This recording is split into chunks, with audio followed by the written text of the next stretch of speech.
cocaine in the UK could be indirectly funding Russian arms factories. That's according to the National Crime Agency here. Investigators have revealed that a money laundering network operating in the UK bought a bank to help support Russia's military efforts and evade Western sanctions. According to the NCA, launderers working for the group are operating at least 28 cities and towns across the UK. These individuals and groups are moving billions of pounds in and through the UK. Now, a lot of that money is derived from local drugs trades. So that can be something like, buying drugs on a Friday night before going out.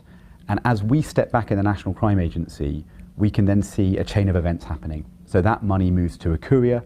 That courier converts that money to cryptocurrency.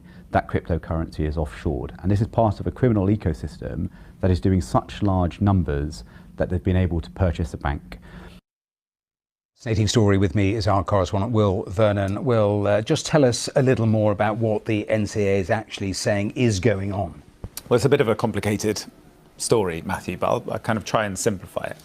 What the NCA are saying is that they've established a link between this multi-billion-dollar money laundering network and the Russian state and the Russian arms industry. So this network they uncovered a few years ago, and they've been working to disrupt it and undermine it. As you said, they think that it still operates in 28 towns and cities across the UK.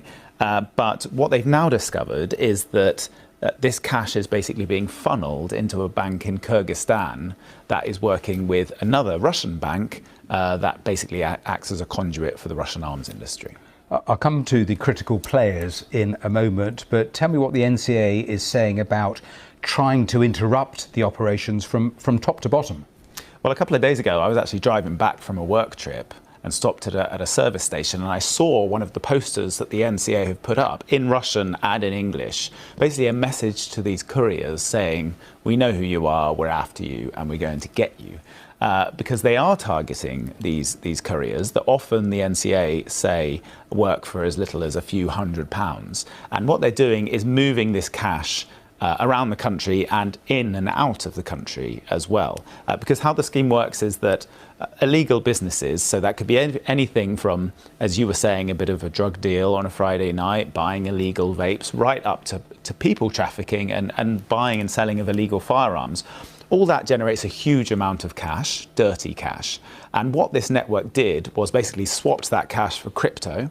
And then the dirty cash, they then run through legitimate businesses to clean it up. And that would then go into the bank in Kyrgyzstan. Twin final thought then. You talked about the couriers in a sense